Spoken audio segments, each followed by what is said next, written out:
good morning सांग मैंने जय जगन्नाथ मु ये किसी दिन हम आम घर को आसि भी गोटे झी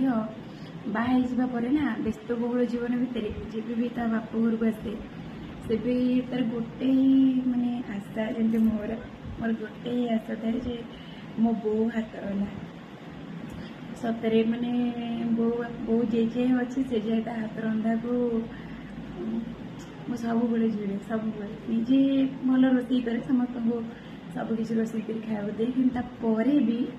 सब मो बो कथा ही भावे बो हाथ रंधा मिलता कि आबी मो बो आज पखाड़ खाया सब कौन कौन कर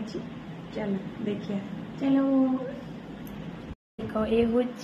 उषुना चाउल घर उषुना चाउल पखाड़ भात ये बस्ता दही पड़ी जहाँकि आम घरे बनाई हूँ बारी बैगण जैकि गोटा भजा है बारी बैगण हूँ जह्नी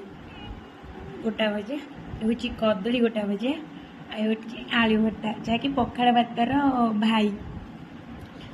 आ हूँ शाग भजा जहाँकि पखाड़ भातर जाँला भौणी पखाड़ भात सहित न रहा हेनी हूँ गोटा भेंडी भजा हूँ बड़ी चूरा जहाँकि पखाड़ भातर भौणी से भी न रहा हेनी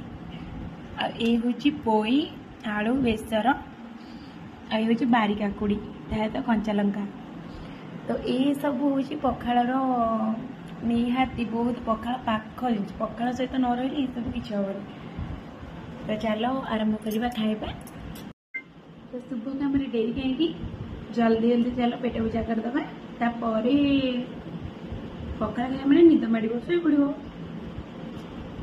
एमती भी कथार अच्छी ना आम ओडिया आम पखाड़ भात भारी बढ़िया आर तुलना कौटी भी ना ठीक ना किंतु किसी भौणी मैंने देखी बहुत स्टाइलिश बहुत पचार पखाड़ भात आम पखाड़ खाइचु से गोटे सेकेंड नहीं नहीं आम घर किए पखाड़ खाते आम खाऊनु कि आम घर किए पखाड़ भात खाते ये सब खाइले भल नुह तब निहाती ओडिया नुह आडिया ना कलंक बुझे ना तुमको तुमको कह जो मैंने एमती स्टाइलिश रोल कर स्टाइलिस्ट से ही कह अरे माँ मैंने पखाड़ भात एत पसंद ना माने जब ठंडा हो जाए ज्वर हो जाए पखाड़ भात खाइबनी से दिन अधूरा लगे मैंने दिन पूरे नहीं से दिन पूरा अधूरा अधूरा दिन लगे आ तुम मैंने केमी कह तुमने ओडिया ही होना तो मत लगुच